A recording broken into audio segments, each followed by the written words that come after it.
Welcome to another episode of the Health Connections by Total Wellness Connect. It's February and everyone's got love on the mind. But Valentine's Day doesn't only bring about the thoughts of love, intimacy, and chocolate, it also awakens doubts in relationships. Are you really in love? Are you just comfortable? Or are you emotionally dependent? To give us insight into love versus dependency, I'm excited to welcome Jackie Major, who's a licensed clinical social worker, certified Gestalt therapist, and psychotherapist out of Long Island, New York. Jackie is an expert in emotional dependency and how to overcome it. Without further ado, welcome Jackie. It's great to have you with us today. Thank you, Christina. I'm excited to be here with you today and to talk about this issue that affects so many people. Great. So let's jump right into it. What is emotional dependency? Okay, it's also known as codependency, and it's basically needing something from someone else in order to feel whole and complete. It's like we don't have a strong sense of ourselves, so we give to other people, but we're actually looking for something to get back from them. So it's kind of um, we're not okay on our own, so we need to connect with somebody else because we're so needy. So because we don't have the love inside of us and we're not filled up on the inside, we're looking to get love from someone else and to get approval from someone else in order to feel good about who we are. Now, the problem with this is when we get that, we're happy, everything is fine. But when we don't, we're miserable. So that's off the pattern of emotional dependency, desperately needing to be loved and connected to someone else because we're lost when we're alone. Got it.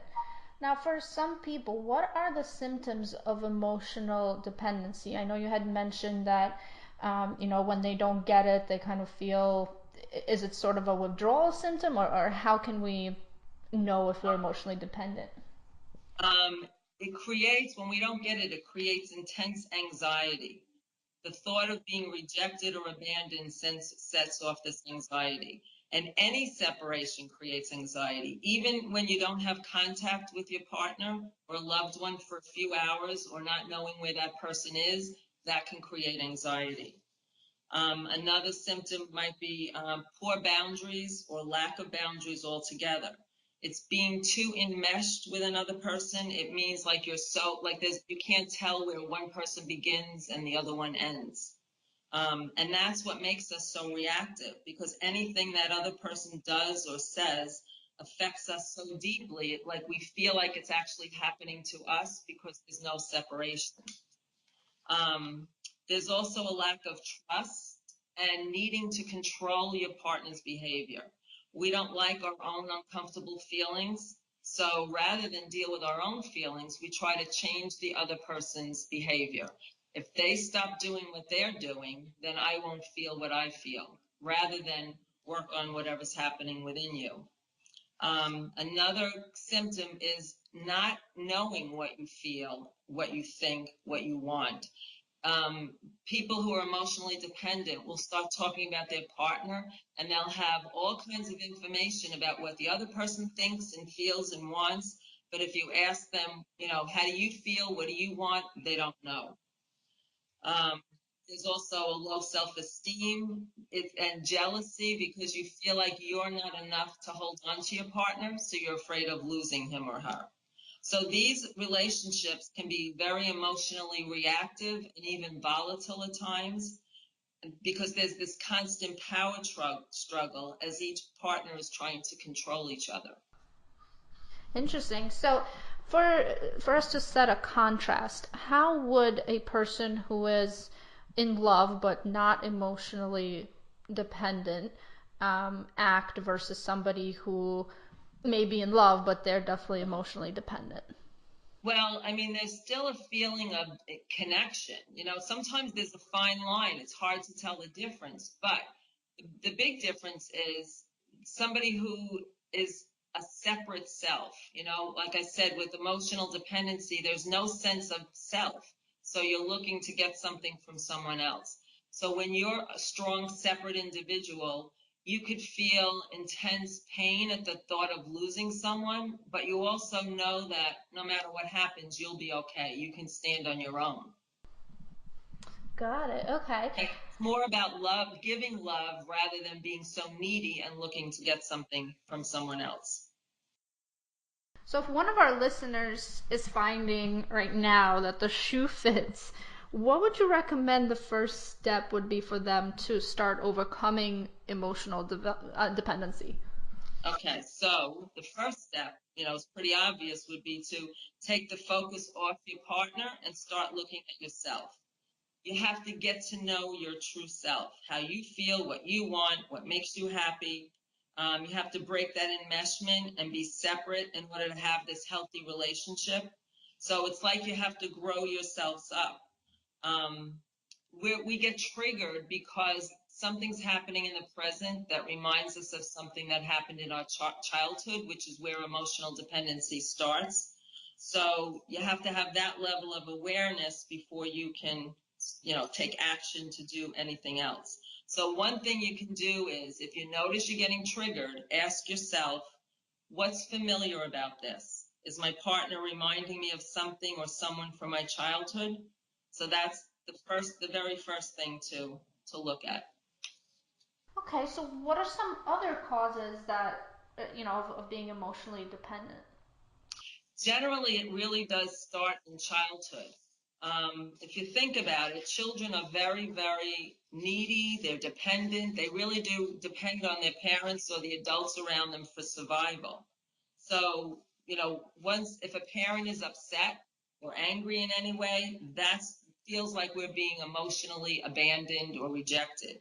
So that's how it starts. So then we learn to adapt to our environment and become whoever our parents need us to be, because it's too threatening to be ourselves and risk losing them. So we're conditioned to become, like I said, who they want us to be. And that's the beginning of the false self or the codependent self. And if we haven't healed this, as we get older, we attract someone who recreates this for us, because we're really trying to work through this issue. So we have to realize that the person that we're with is triggering something much deeper in us, not just about what's happening in the moment with that person. Hmm. So, if it is, as you said, kind of rooted in our childhood, some of our listeners are, of course, parents. Is there something that parents can do to possibly prevent or kind of steer their children away from becoming emotionally dependent as adults? Yeah, it's really listening to your child, and it's kind of letting them have their feelings. Lots of parents, where we work, we're busy, we don't have a lot of patience at times, and it's easy to get upset with children if they're not behaving, or if something's upsetting them. That usually triggers parents. So it's just letting them express it, not shutting them down, letting them say how they feel, talking to them about what's happening, instead of just telling them, don't do this or do that or feel this or not feel that. We want to encourage the child to have a strong sense of self. Interesting. So, of course, everyone is unique, but is there an average period of time, that a client takes to kind of break that cycle of emotional dependency? Well, there's no quick fix for something like this. And the truth is, it can actually take several years to break the cycle, because it's something that has been going on for so long. It becomes such a part of us, we don't even realize this isn't our true self, this is our false self. So, it takes time and it might be difficult, but it's not impossible. What happens is there's two forces working against each other. There's the part of us, like the healthy part of us, that wants to grow and, get better and move past this. But the other part is that frightened child that just wants to keep us safe and to keep things exactly as they are. So, the healthy part of us is always trying to break through. So if we can start tuning into ourselves, listening to ourselves, just like you would with your child, that's the beginning of working through this and helping that part get stronger. Are there, in terms of listening to yourself, are there some exercises or something in terms of mindfulness maybe that people can practice starting today to maybe break that cycle? Yeah, it's actually something that I do with my clients, especially in the groups that I run. It's a moment of checking in with yourself. You just kind of close your eyes and take a couple of deep breaths and just ask yourself, where am I right now? What am I aware of right now? It's to train yourself to kind of not pay attention to the environment and what's happening outside of you, and to start looking at, this is what I'm thinking, this is what I'm feeling, this is a sensation I'm noticing in my body. It's really a checking in point, and you can do this several times throughout the day whenever you think of it. So when we have emotionally dependent, let's just say patient, and they practice this awareness, what kind of feelings are they looking for, or what would you expect them to feel, maybe? It's sometimes it's not even a feeling. Sometimes they don't, at the beginning they may not notice anything. They're just pulled to whatever's happening outside of them. But many times the first thing that starts to come up is some kind of anxiety or fear or sadness. Those are the feelings we don't really want to deal with, so we become practiced at disconnecting from those feelings. We keep ourselves busy and focused elsewhere, not to feel some things that are uncomfortable. So that might be the first thing that comes up. And then I would encourage them to just sit with the feeling, be with it, don't push it away. Or if you start to push it away, notice what you're doing to push it away. The more awareness you have about yourself, the better it is, because then you have the ability to start changing things. So is there a time then that people will have to kind of come to the realization that their partner may want them to be emotionally dependent? Yes, especially if one person starts to grow. If one person realizes they're not happy, or things are bothering them, and they start doing the work of growing and the other person doesn't, that could make things worse temporarily, because they're trying to keep the status quo and keep the other person where they know them to be. Interesting. In that situation, do you feel that a lot of patients kind of backtrack into their comfort zone, or Yes. they do? Okay. Yeah, exactly. I have a client that I worked with for a long time, and this is what happened with her. She realized, as she started getting healthy, as she realized her partner was not going to do the work of getting healthy, and she knew the relationship had to end. But every time she tried to break away, her own anxiety drew her back in, because it was too painful to separate. But you go through that cycle over and over again. And, after a few times with her, she realized that she was getting stronger, and the fear of losing lessens. And then the fear of staying in something that's so unhealthy becomes greater. So when that happens, it's easier to walk away if the relationship is not going to work. It's almost like a list of pros and cons eventually, right? Right. Now that's what we do in our mind, but this is all in our body. The healing comes when we're connected to our bodies, not just in our heads. That makes sense. Right. No, absolutely. So, as you mentioned, you do group therapy as well as individual and couples therapy. Which do you believe is most effective specifically for overcoming emotional dependency? For me, I believe it's the group therapy. What I do is something called interactive group therapy. So in this type of group, you're with other people, and you're interacting in the moment as things happen. Okay, it's like you're being yourself, not just talking about yourself. Okay, so you learn by the reactions to other people. You learn by the feedback you get from them, your reactions to them. It's like you start to relate in the ways you do in your real life outside of group. It's almost like that becomes a family. So you're able to start seeing how you're being triggered. Some people in the group might remind you of people in your life. And when you see how you're being triggered and what's coming up for you, it kind of takes the intensity off your partner because you see it's happening with other people too, not just your partner. Okay. And then in that group, in that setting, it's an opportunity to learn about yourself, become yourself, practice healthy communication, things like that. So it's interesting you were saying about your partner, and that kind of brought a thought to mind. Are people emotionally dependent just with, let's say, intimate partners, or can that be, family members or other relationships? Other relationships as well. It's usually more intense in a romantic relationship because that really triggers a lot of the childhood stuff, but it can happen with anybody because we're taught to be like this as children.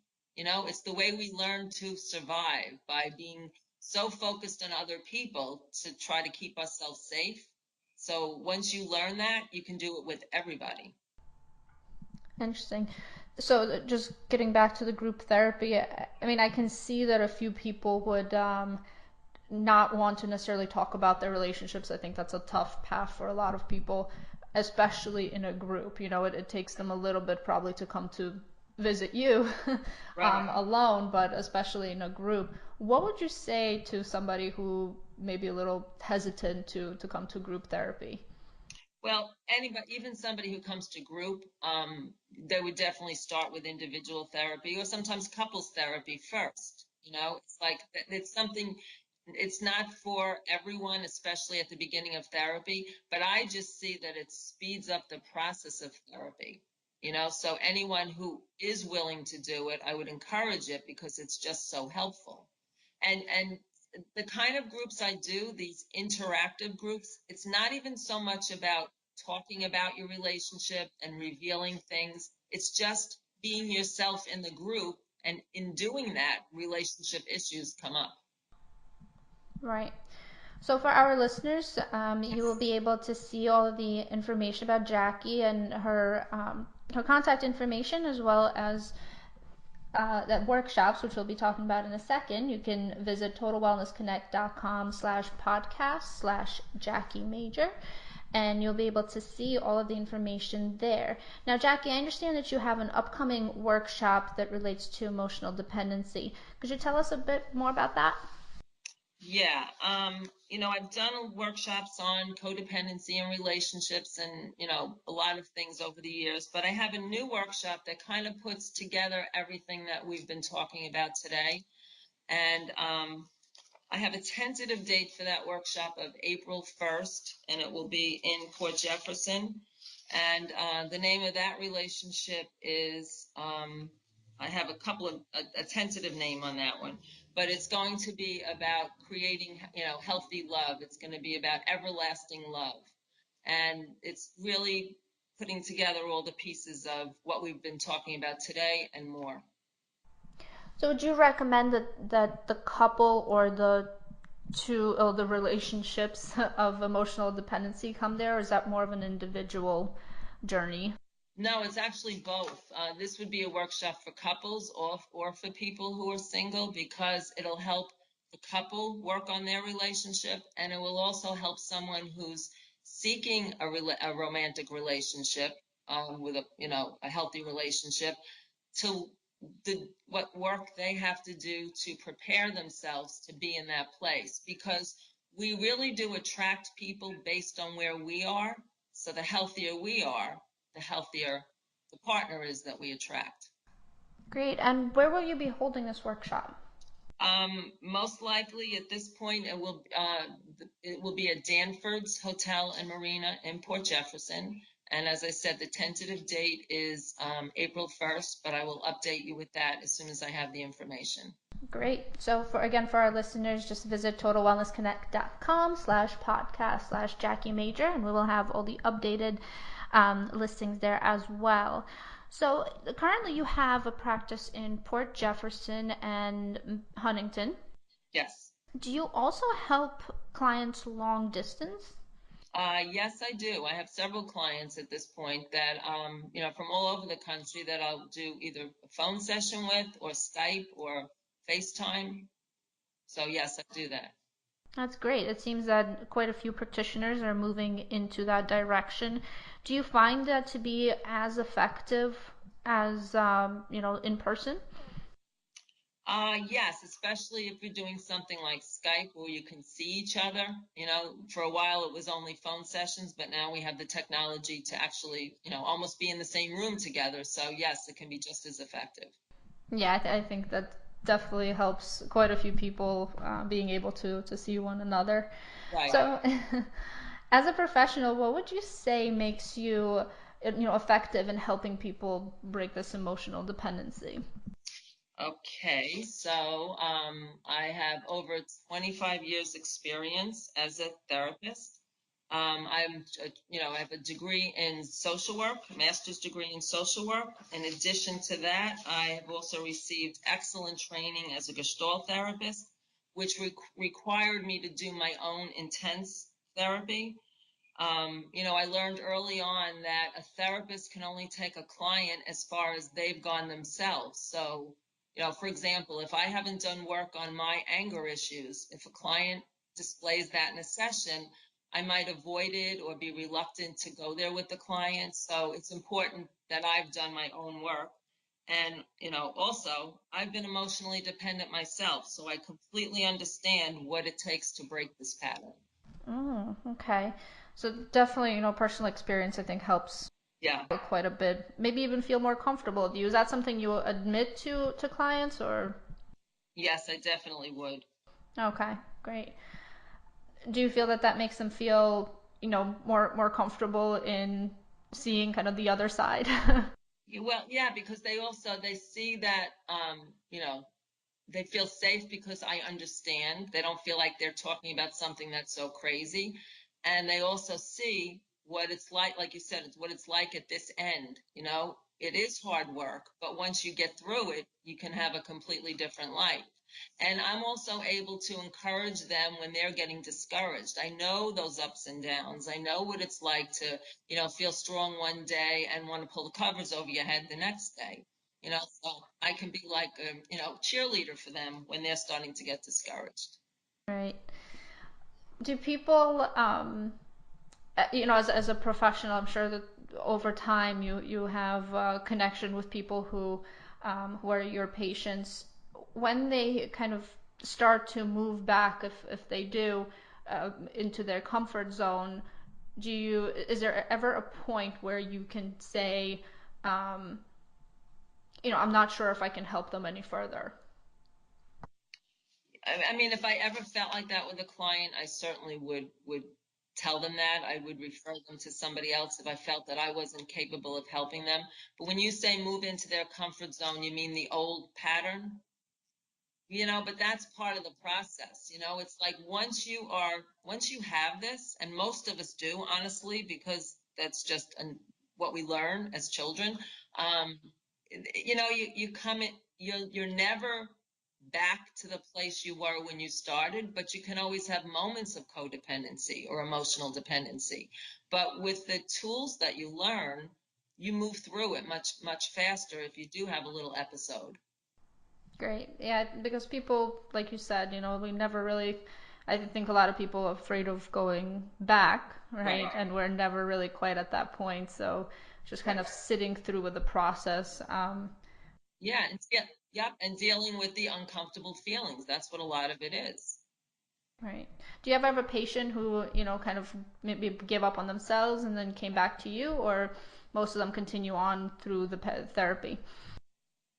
Give up and I'm sorry, I didn't know what you mean by that. Come In back to terms of just maybe left therapy and yes. decided to come back. Yeah, I have a lot of clients who actually return, could be months later or years later. It's like sometimes you need a break and you go off and do your thing. But, I have, clients who, even if they leave and they're in a healthy place, when they get stuck, they might come back for a few sessions because they recognize what they need. That's part of being aware of your own needs. I'm having a little trouble getting through this right now. So if therapy was successful for them, they'll go back to just kind of check in and get a little help to get over that bump. Got it. No, it's definitely a process. So, Right. without breaking any HIPAA rules, could you tell us of a client who has successfully broken their cycle and what effect it really had on their life? Well, that's the one that I was talking a little bit about before, that she realized she was in this unhealthy relationship and she was so dedicated to get past it. And she realized that the man she was in the relationship with wasn't going to do his work. So she wanted to leave, and she went through that cycle of leaving, coming back. And when she did leave, she took about probably a year to not date anyone and just really focus on, it's like we have to grow ourselves up. She had to be that strong, healthy adult who was going to be there for herself, to support her, to love her, to nurture her. Whatever she was looking for in a partner, she was learning to give that to herself. And she was in a group, one of the group therapies, groups that I run, and she did a lot of that work. And then she eventually met this wonderful man who was so much of what she was looking for because she got to a better place herself. And she's happily married and she has children. And she's one of the clients who will come back from time to time when she gets stuck and she needs a little bit of help. Got it. No, that's great. And then you had, your own journey with emotional dependence. Could you share just a little bit with us on how um, you kind of transformed yourself, and then how what change that has made in your life? So, yes, I got married very young, and also realized that that relationship was not healthy for me. And we tried therapy together, but it just wasn't working. So the process for me was, I stayed in the relationship, and we did continue to try to work on it, but I also knew what I had to do for myself. So that's the time that I was going to school to become a therapist, and I was, learning and growing as much as I possibly could. And when that relationship ended, he went on to have his own happy life, and I have mine. So I became a therapist myself, and I'm really focused on helping other people through this because I know what is on the other side. I know how much this process can help. That's the best testimonial you can give, right? That you faced yourself. Yes. So, thank you so much for being with us today. You're welcome. Thank you for giving me this opportunity. I appreciate it. Absolutely. So, for our listeners, for more information on Jackie Major, including her contact and information about upcoming workshops, please visit totalwellnessconnect.com/podcast/Jackie Major. And thank you again. We'll see you next time.